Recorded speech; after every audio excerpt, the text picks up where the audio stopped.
From the ultimatum given herders to vacate forest reserves in Ondo State by Governor Rotimi Akeredolu, and the ultimatum given to Fulani in Oyo State to leave, as well as the subsequent attack on the residence of Fulani herd leader, sacking Fulani in Gogon, Ibarapa North local government area of the state. And now, just last night, an alleged reprisal fire on the home of freedom fighter Sunday Igboho. The inimical activities of Fulani herdsmen against indigenous Yoruba people is set to throw the region in a crisis. The incident, which is taking an ethnic dimension, has attracted mixed reactions from regional bodies, including the Yoruba Council of Elders, Afenifere, the Arewa Consultative Forum, the Middle Belt Movement for Justice and Peace, and the Pan-Niger Delta Forum. Is the Southwest in the throes of another looming crisis? With us to look at this, another issue centered on the Fulani herdsmen crisis is Afenifere's National Publicity Secretary, Mr. Odumakin. It's a pleasure having you on Sahara TV, sir. Good morning. My pleasure. Mr. Ngale, could you get us your reaction on this present crisis looming in the Southwest at this point in time, and what the stance of Afenifere is, especially in regards to the presidency's statements? The crisis at this moment is a byproduct of the Nigerian presidency refused to be presidential. And there's a confusion in the presidency about the role of Mr. President as the grand patron of Miiti Allah and his duty as the commander-in-chief of the armed forces of Nigeria. When the officials of the presidency become the first line of defense for Miiti Allah, there's trouble in the land. When Garba Shehu says the governor of Ondo State does not have the power or the authority to order herdsmen to vacate the forest without quoting any law, because it's very clear, forest reserves are not on the exclusive list, they are on the residual list. All lands in the states are vested in the governor by virtue of Land Use Act. You cannot say because you're a fellow Nigerian, you become a nuisance. You go to another man's forest reserves, you stay there and you are killing these people. A whole first-class traditional ruler was killed in the afternoon on the streets of Ondo State. Only God knows, lest some Yoruba boys or Igbo boys go to the north and go and kill an emir on the streets in the afternoon. Only God knows what will happen by now. When the coalition of northern group asked Igbo to leave the north, Igbo did not kill anybody. They go about killing people. When they kill Funke Olakune, daughter of Papa Shonoti, and the police on the spot told his brother that she was killed by Fulani herdsmen. We put this out. And when they said no, we asked the police to produce the statement Fashionity wrote with them on that spot. To date, they have not released the statement. Even a Yoruba leader went to Ondo State and said, oh, where are the cows? Have we not seen the cows? SARS have arrested 4 men who are now on trial. They are all Fulanis, and one of them is an official of Miiti Allah. There is no responsible government or community that will allow that activity to go on. And I think that's why Governor Akeredolu said, he didn't say vacate Ondo State. He said, vacate our forest reserves. Are they animals to be claimed to reserves? You are human beings. You call yourself fellow Nigerians. What's your pride in laying claim to forests? And the presidency started making claims for them, Northern Elders Forums, ACF, and the rest of them, which shows that clearly they are all sleeping, line their heads in the same direction, and they are thinking the same way. They think the rest of us will be slaves in this country and see themselves as masters, and that cannot continue. We are fellow citizens of this country. You cannot continue to ride roughshod over our people and think that you can do anyhow because you have the presidency. We haven't had the ACF invoking the image of war of 66 and I've warned them to be careful because we know what happened in '66.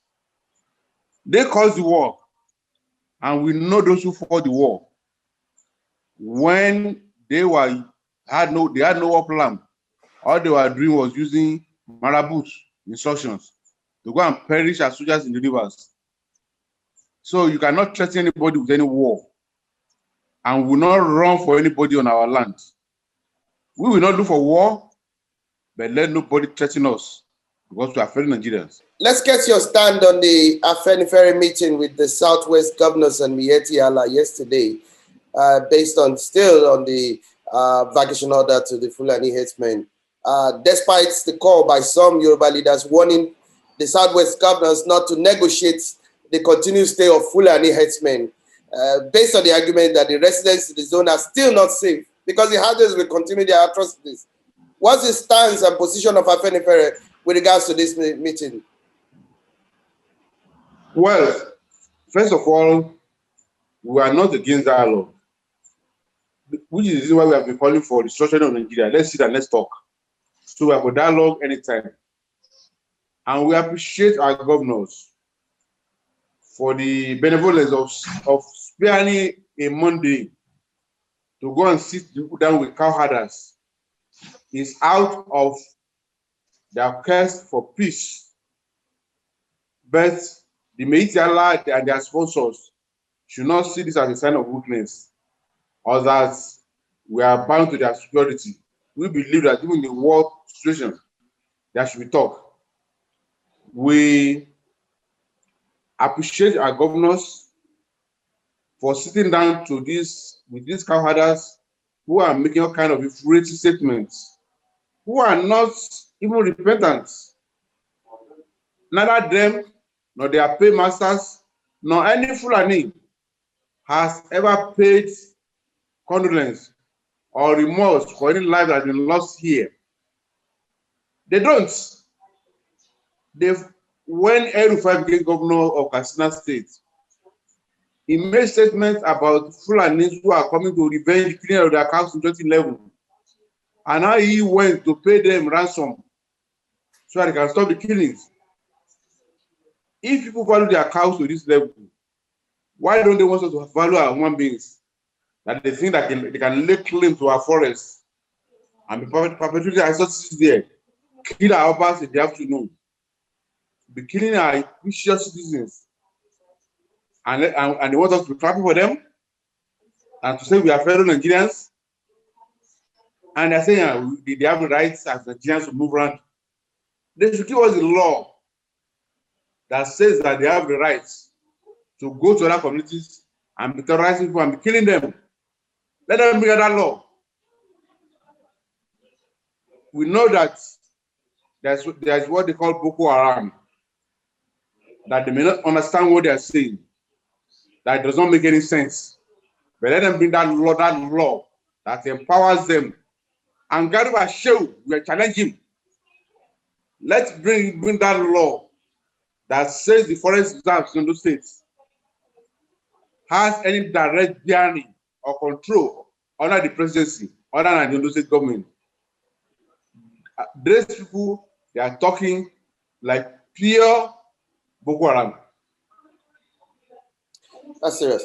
Let me get your view. I mean, earlier on, you actually took a swipe at the coalition of northern governors and the Arewa Consolidated Forum. Let's start with the coalition of northern groups. They made a statement, they issued a statement, as a matter of fact, that the Oyo State incidents, or the incidents happening in Southwest, is not just an isolated attack, but rather is part of a grand design to destabilize Nigeria and bring the North to its knees. I mean, this is serious. Let me quote one of their statements that everyone can see a clear pattern drawn from the strategies employed to achieve this, namely the diminishing of the northern viability and in particular bringing the Hausa Fulani population down by direct annihilation or political and economic incapacitation. What's your reaction to this very virulent statement?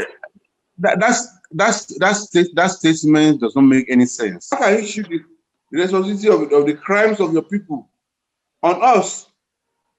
You are the one causing the killings.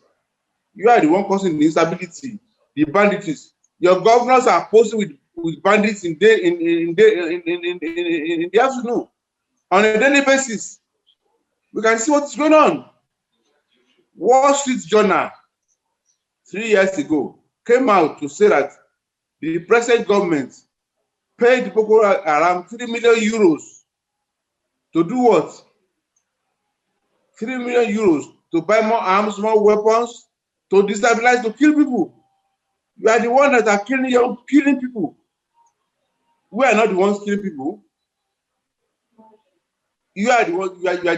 Your government is in power, giving shit to Boko Haram, defending them at every point in time. In fact, you hear officials of the presidency talking as if they are officials of Boko Haram.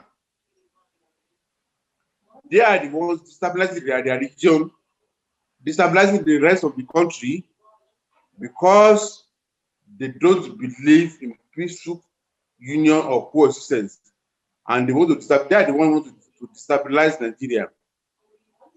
Even in this crisis, it is ACF that has started invoking the image of 1966 of war. Then we know how the war started.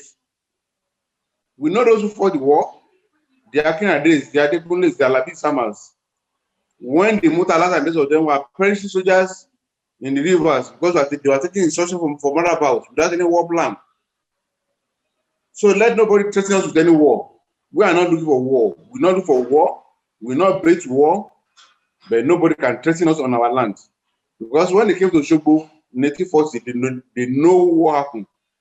If they are Boko Haram and they don't understand this, go and find out the history of what happened in Osogbo. Following the incident, kidnappings and killings and other violent crimes by these alleged Fulani herdsmen, sir, the region, as a matter of fact, has strived as much as possible to come up with a kind of a blueprint, so to say, with regards to working out, fighting the myriad of security challenges facing the region. And part of that was what bettered the regional security outfit, the Amotekun. Has the Amotekun outlived its usefulness at this time, sir? But you know that immediately Amotekun came up, the same forces that are backing Meitiala and who have the power to stop insecurity in the land, who have not done so because they are benefiting from it. They came out in full force against Amotekun. They will not even have allowed Amotekun to be launched until Yoruba rose up. And they have put all kinds of strictures on the way of Amotekun that are up to today. Amotekun is not yet fully formed. They are just managing here and there. There is nothing now that convinces us that we need Amotekun in full force than what's going on in the Southwest. We cannot have state governors who call security officers who cannot enforce their laws, who cannot protect their territories. The first priority of any government is to secure the lives and property of people. Any government that cannot do that is not the government. And it is clear that there are forces who are bent on making us naked to their nefarious forces who are putting the lives of our people in danger, at risk. And if this continues, it poses danger, serious one, to the corporate existence of Nigeria on a long run. We've seen the overwhelming support given the Yoruba freedom fighters under Ademo, aka Igboho, by various Southwest groups, including Agbekoya and the Odua People's Congress and others, that have threatened fire and brimstone should Igboho be arrested. And just late last night, his house at Soka in Ibadan was touched. Are we going to, do we see a reprisal attacks? What's Afeniferi's position about on the rise of Igboho, Sunday Igboho at this point in time? While he's being hailed by some quarters, others have denounced his rise. What's your position of Afeniferi, sir? Well, for Afeniferi, we have spoken with Sunday Igboho in private and in public to appeal to him that although we understand the basis of his anger, that we understand the basis about what the Fulanis are doing to our people, but so that we don't have a total breakdown of law and order, because we are not interested in the total breakdown of law and order, and we know that individual actions have the basis of little such that Sunday Igboho should let his effort be within the collective efforts to resist this banditry and the killings of our people. We have not condemned him for his righteous indignation. We have only made appeal to him because we Yoruba, we are responsible people. When coalition of Northern Group, when they asked to do the North, we were the first to say no, you can't do that. And we will not apply double standards. That's why we appealed to him. It's unfortunate that we heard that his house was burnt overnight. We asked the law enforcement agents to fish out those who burnt his house. Because once you start to sweep that kind of thing under the carpet, we'll not get to the end of it. Igboho also have social supporters who will not allow that to go away easily if they just want to sweep under the carpet. The law should be enforced. Those who burn his house, they should be fished out and they should punish under the law. Finally, sir, going by the endless and almost instant defense of Fulani herdsmen by the presidency and others, northern groups, what specifically should be done at this point in time to stop Nigeria's spiraling farmer-herder violence, especially in the southwest region? Well, clearly, when we had national conference in 2014, we already resolved this matter. That if you want to do grazing of cows, you should have ranches. Go to the governor of the states, apply for land under regulations. But this president, when he came to power, said he will not look at that report. To date, that report is getting dust. And they are busy here and there doing fire brigades. The country has become governable. The governable space in Nigeria is shrinking every day. We believe that we should go back to that report. We should have ranches. If Nigeria today, if you share boundary with US or UK, you can't say we want to go and be doing open grazing there because your fathers have been doing open grazing. It's barbaric. It shows no respect for other nationalities. Because you control the presidency for a period of time does not mean that you should not respect other Nigerians, their rights. You cannot continue. Even after the meeting at yesterday, you can still see on television this morning, you saw officials of Mitiala still talking the same arrogant manner about the fact that it will take them time to transit to modern method because we have a commander in chief who is their minder, who is their patron. That's why they are so emboldened, and that will not continue forever. So, Odumakin, thank you very much for your insights. We really appreciate it. Thank you, my brother. Thank you, sir.